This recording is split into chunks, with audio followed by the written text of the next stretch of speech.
Take a step closer to your dreams of studying abroad at this year's European Higher Education Fair. That's happening from September 30 to October 1 at the Shangri-La Plaza in Mandaluyong City. And to tell us more, joining us this morning is the European Union Delegation to the Philippines Chargé d'Affaires at Interim, Isabel Sánchez Ruiz. Good morning, Anna. Magandang umaga. Magandang umaga. It's great to see you in the flesh. Last time I think we spoke was purely online.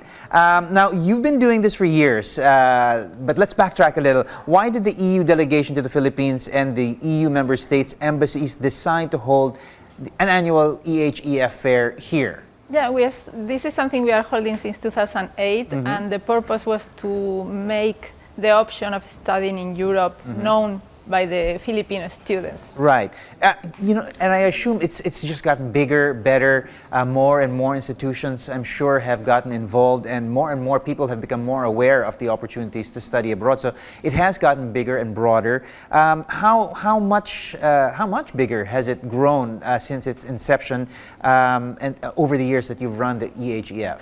Well, now at this edition we have 85 participating institutions, out of which 70 are universities and colleges from Europe. Of course, the COVID was a bit of a I know, a bit of a hiccup, a bit of a hurdle. But we turned into the hybrid format, and like that we have reached out to more people, both in Europe and here in the Philippines. Right. I think that's the one silver lining from the way that we conducted our affairs and business at that point was online did open a few new avenues. What did you find was the happy takeaway from the online experience? Is that going to be something that remains, and it's going to be an alternative way to actually network and connect with prospective students and universities? Yeah, I think we will keep this format because we have twice as many institutions participating, because half of them will be participating online, and at the same time it makes the fair accessible to students all over the Philippines, not only in Metro Manila area. That is important. Right. What areas in Europe have you seen an uptick of interest in participating in the EHEF program? Well, Filipinos are increasingly interested in going to the European Union to study. Last year we have 2,000 participants on site and 6,000 online.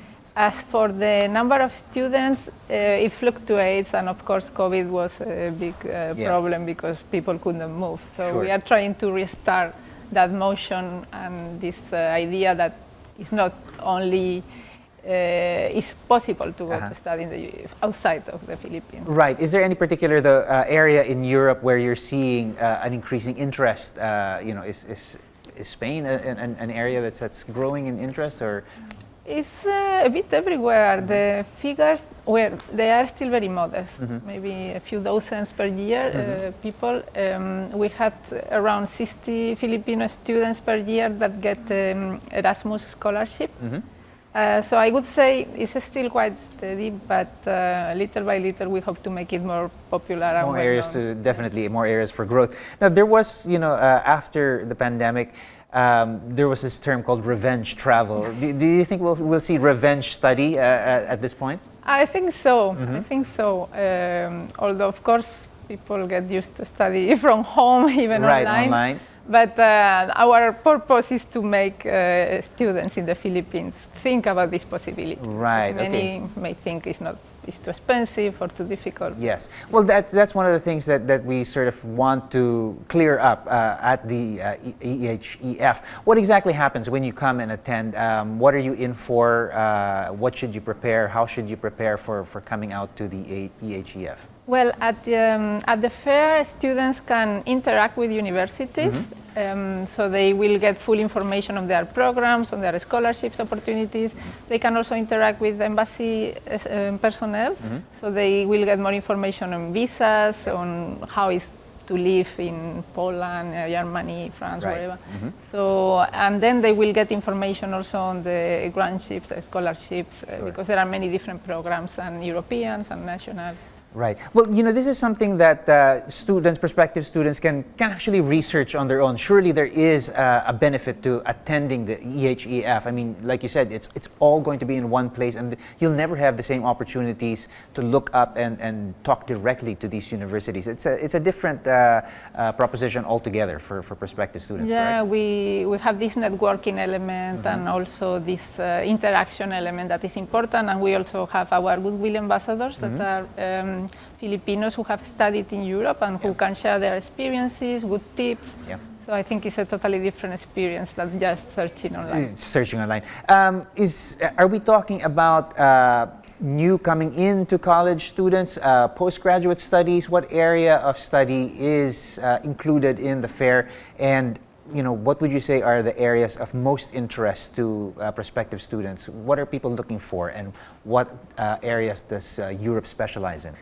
Well, we are targeting mostly undergraduate students who have to start graduate studies in here or in Europe. Sure.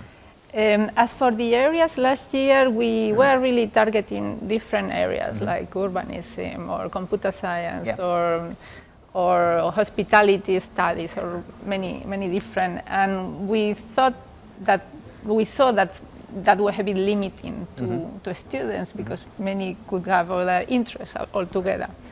So this year we are focusing more on bringing the universities here and letting the universities explain all their offer, so that people can really find something that touches their motivation and interest. Right, so it really is a buffet or a smorgasbord of educational options. Let's go ahead and go through the details again, Anna. Let's invite everyone. How can they register and take part? Let's go over the dates and the locations.